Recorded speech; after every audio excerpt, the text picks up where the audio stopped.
మనిషి ఆరోగ్యంగా ఉండాలంటే రోజుకి ఎన్నిసార్లు తినాలి తెలుసా మీకు? సాధారణంగా మనిషి ఆరోగ్యంగా ఉండాలి అంటే వారి శరీర పరిస్థితిని బట్టి, వారి జీవన శైలిని బట్టి, వారు రోజుకి ఎన్నిసార్లు తినాలి అనేది ఆధారపడి ఉంటుంది. కొందరు రోజుకు 3 సార్లు తినడం మంచిది అని చెప్తే, మరికొందరు రోజుకు 4-5 సార్లు కొద్ది కొద్దిగా తినడం మంచిదని భావిస్తారు. ఆరోగ్యంగా ఉండాలంటే ఆరోగ్యకరమైన ఆహారాన్ని తీసుకోవడం ఎంత ముఖ్యమో, సమయానికి తినడం, ఎంత తింటున్నామో తెలియడం, ఎన్నిసార్లు తింటున్నామో తెలియడం కూడా అంతే ముఖ్యం. డైటీషియన్లు అభిప్రాయం ప్రకారం ప్రతిరోజు 3 సార్లు సమతుల్యమైన ఆహారం తినడం చాలా మంచిదని, ఇది చాలామందికి అనుకూలమైన ఆహారమని, ఇది మంచి భోజన నియమమని చెప్తారు.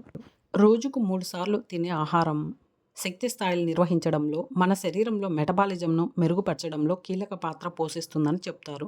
ఉదయం, మధ్యాహ్నం, రాత్రి భోజనం మన శరీరానికి కావలసిన పోషకాలను అందిస్తుంది. ఇక ఈ 3 భోజనాలకు మధ్య ఆరోగ్యకరమైన స్నాక్స్ తీసుకోవడం కూడా మంచి ప్రయోజనాలను ఇస్తుంది. పండ్లు లేదా గింజలు వంటి ఆహార పదార్థాలను ఈ 3 భోజనాల మధ్యలో తీసుకుంటే మంచిదని చెప్తారు. ఇక ఆహారాన్ని తీసుకునేటప్పుడు ఒకటేసారి ఎక్కువ మొత్తంలో ఆహారాన్ని తీసుకోకుండా తక్కువ మొత్తంలో ఎక్కువ సార్లు ఆహారాన్ని తీసుకుంటే బరువు పెరగకుండా ఉండడానికి ఇది దోహదం చేస్తుందని చెప్తారు. ఉదయం అల్పాహారం, మధ్యాహ్నం భోజనం, రాత్రిపూట భోజనం సాధారణమైన ఆరోగ్యకరమైన జీవన శైలికి సరిపోతుంది. శ్రమ చేసే వారికి, బరువు తగ్గాలని ప్రయత్నిస్తున్న వారికి తక్కువ ఆహారాన్ని తక్కువ వ్యవధిలో ఎక్కువ సార్లు తినడం మేలు చేస్తుందని చెప్తారు.